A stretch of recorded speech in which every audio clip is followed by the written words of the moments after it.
17:36 en la línea telefónica está el asambleísta del Partido Social Cristiano Vicente Tayano. La bancada de este partido ha anunciado que presentará una demanda por inconstitucionalidad a la ley denominada de simplicidad y progresividad tributaria. Consideran el Partido Social Cristiano que hay irregularidades en su publicación y contenido, y además pedirán una medida cautelar para suspender la vigencia de esta ley. La pregunta de inicio, saludándole al asambleísta Tayano, es por qué consideran que hay irregularidades en su publicación y en el contenido. Muy buenas tardes, asambleísta. ¿Qué tal? Buenas tardes, gracias por el espacio. Un saludo para usted y para quienes nos están escuchando a través de este medio de comunicación. Bueno, el día de hoy, como lo anunciamos, hemos procedido a presentar una acción de inconstitucionalidad puntualmente a dos cosas. Primero, al contenido de la disposición general número 5, que contiene la ley de simplificación tributaria, y segundo, a la resolución que tomó la Asamblea Nacional el día lunes 30 de diciembre del año 2019 para poner en vigencia la totalidad de la ley. ¿Y por qué? ¿Qué pasó cuando la Asamblea Nacional trató el veto a esta ley expedido por el Ejecutivo? Se olvidó de resolver la situación de la disposición general 5. ¿Sobre qué trata esta disposición general 5? Trata sobre un mecanismo tributario hacia las microempresas y por otro lado sobre la posibilidad de cobrar impuestos a la renta a los dividendos en utilidades de inversiones en compañías de accionistas extranjeros. Ese particular, al momento de tratar el veto, tanto en la votación como en la reconsideración de la votación no fue tratado, es decir, quedó en el limbo. Y al haber quedado en el limbo debía automáticamente haberse aplicado lo que establece la propia Constitución. Un tema, materia del veto, que no es tratado, en 30 días entra a regir por el Ministerio de la Ley. ¿Qué hizo la Asamblea Nacional el lunes 30 de diciembre del 2019? Para no dejar ese tema fuera, que entre paréntesis se les había olvidado a estos señores de la mayoría de Creo y de Alianza País y por ahí unos cuantos acólitos, se inventaron una nueva forma de promulgar la ley, lo cual crea seguridad jurídica, porque ponen en vigencia el poder cobrar impuestos generados, entre comillas, en el ejercicio 2019, cuando esto no podía ser posible, porque tenían que haber esperado a que sea 10 de enero del 2020 y esas disposiciones que iban a entrar en vigencia a partir de la publicación por el Ministerio de la Ley, el 10 de enero se podían cobrar en el ejercicio 2021. Lo que le quiero decir, estimado periodista, con palabras sencillas, es que esa es la muestra más evidente de que simplemente la intención de esta ley fue generar más impuestos, una ley con fines recaudatorios, atropellaron la Constitución, atropellaron la ley orgánica de la función legislativa, y es materia de aquello hoy una acción de inconstitucionalidad. Ahora, el Partido Social Cristiano, a través de un legislador, y dígame si estoy equivocado, asambleísta Tayano, le facilitó a la Asamblea que tenga el quórum necesario para que procedan como procedieron el pasado 30 de diciembre. ¿Han llamado la atención a ese legislador? Sí, el legislador que acudió por su cuenta propia y de hecho no fue parte de la votación, y una vez que entiendo se instaló la sesión, procedió a retirarse. Pero más allá de aquello, en el supuesto no consentido, ese voto o ese número para el quórum de instalación no fue relevante. Y obviamente, más allá de que internamente el tema fue tratado, lo importante es resolver el mecanismo de fondo, que entró en vigencia una ley atropellando la Constitución y los procedimientos legales. Ahora el tema está en la cancha de la Corte Constitucional. Nosotros presentamos nuestra acción por inconstitucionalidad de fondo y de forma. En lo de fondo, una violación a la seguridad jurídica, por lo que acabé de comentar. Hicimos un pedido de medidas cautelares exclusivamente en relación a lo que tiene que ver con la disposición general 5. Luego, una vez que todo el proceso de sustanciación llegue a una sentencia, pues la Corte podrá pronunciarse sobre la ilegalidad de inconstitucionalidad, de la resolución de la Asamblea que publicó toda la ley. Es un tema que tiene que agotar la vía que la propia Ley Orgánica de Garantías Jurisdiccionales y Control Constitucional establece para poder luego ya hablar sobre un resultado en concreto. Pero la medida cautelar suspenderá la vigencia de toda la ley de progresividad.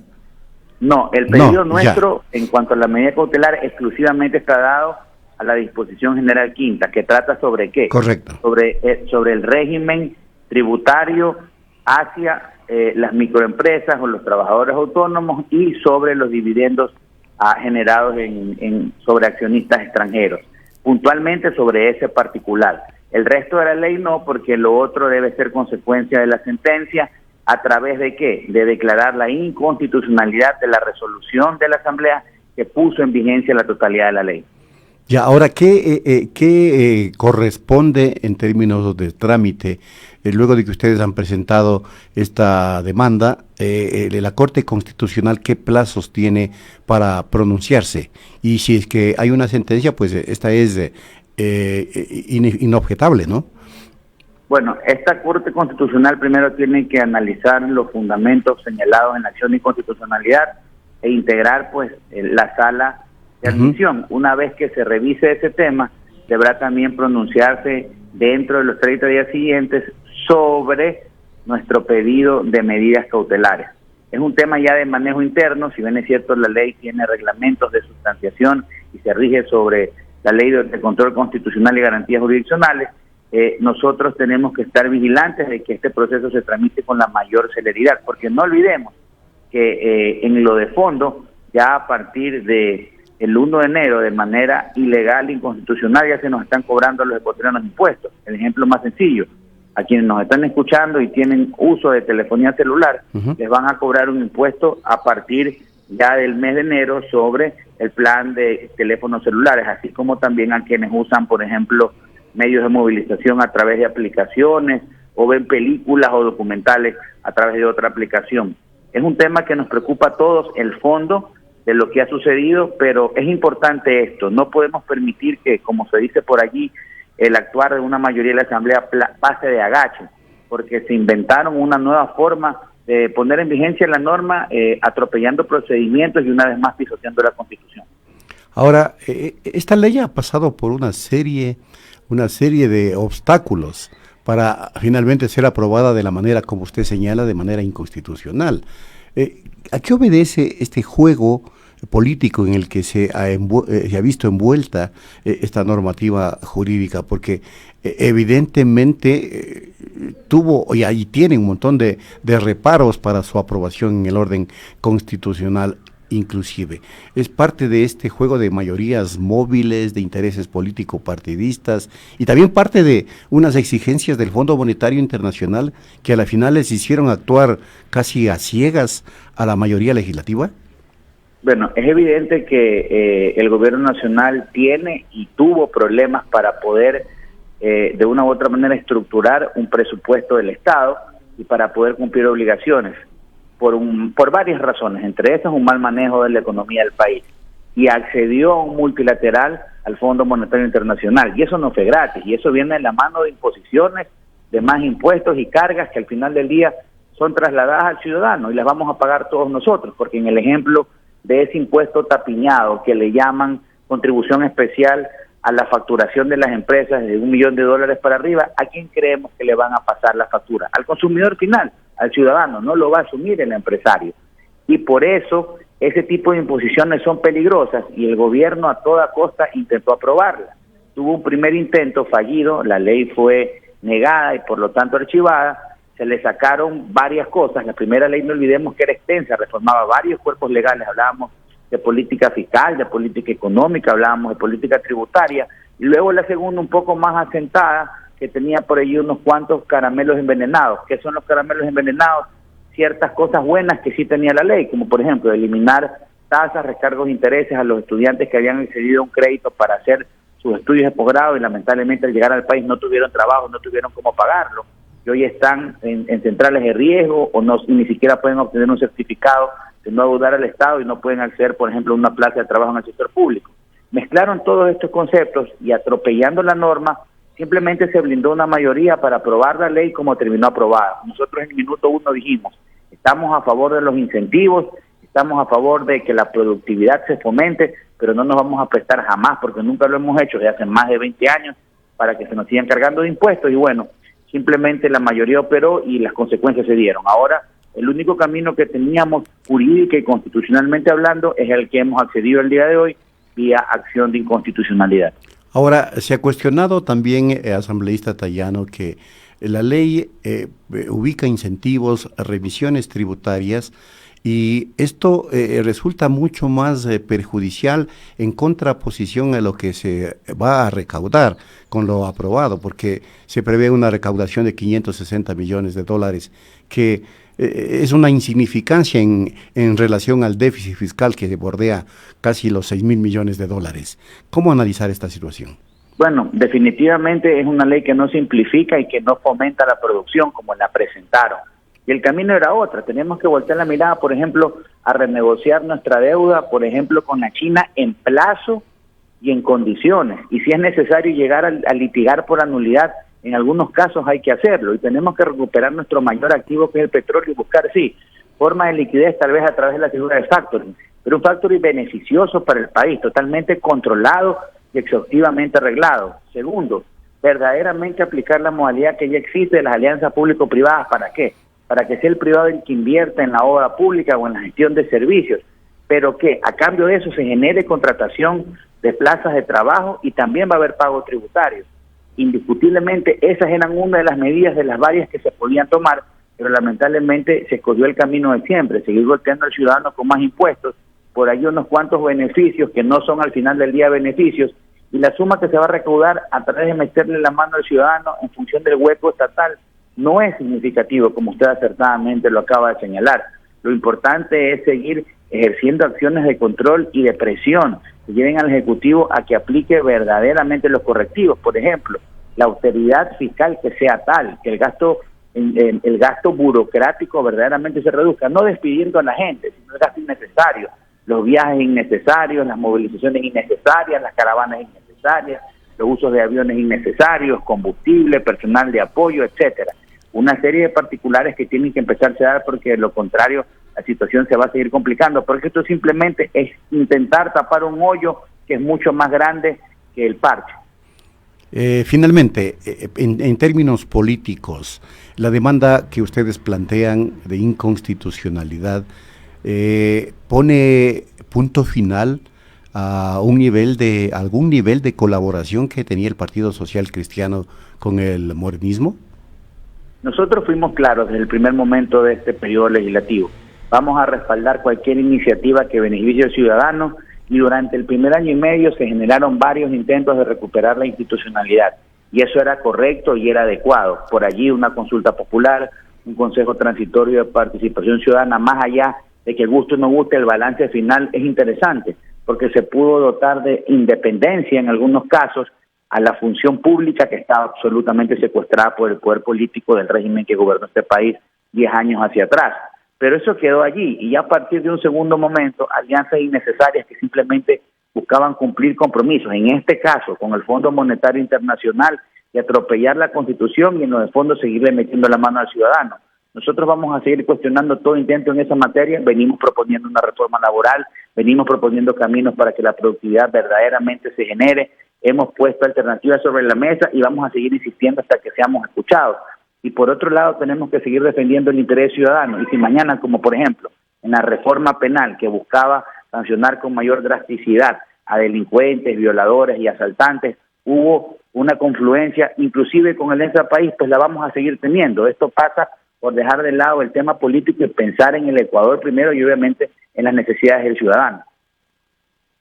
Bueno, muchas gracias al asambleísta Vicente Tayano del Partido Social Cristiano por las declaraciones y la entrevista concedida a Radio Pichincha Universal. Las 17:50. Gracias, asambleísta. Muy bien, 5:50. Nos vamos a la pausa y luego a la parte final. Punto Noticias. Aquí se escuchan bien las noticias. Estamos conectados contigo, 95.3 FM, y en el noroccidente de Pichincha, 94.5 FM. Con la música universal, con la información universal, con los deportes y en todas partes, es mi radio, Pichincha Universal.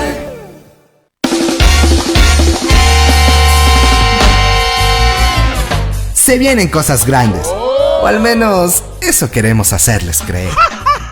Brian, ya, Es que no hay el texto.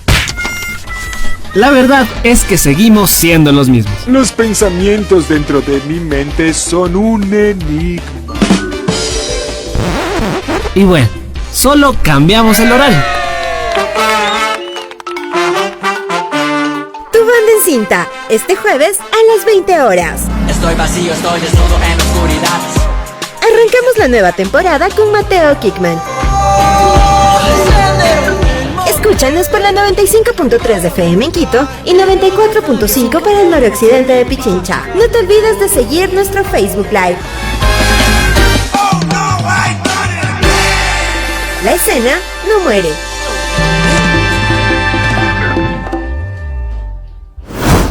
Para precautelar la información de nuestro sitio web www.pichinchauniversal.com.es, Hemos decidido mudarnos a nuestra nueva y renovada página www.pichinchacomunicaciones.com.es. Las noticias de Pichincha, Ecuador y el mundo en un solo lugar. Pichincha Comunicaciones. Punto Noticias, un noticiero para usted. Aquí lo dijimos. 17:52. Sibel Martínez, presidenta de la Comisión Especial para la Verdad y la Justicia, que investiga los hechos ocurridos en el paro nacional de octubre, informó que dentro de los testimonios recogidos existen denuncias de víctimas que refieren persecución, incluso a familiares. Ejemplificando con el caso de Yajairo Restra, quien perdió su ojo por impacto de una bomba lacrimógena, a cuyo hijo de 4 años toman fotos a la salida de la escuela.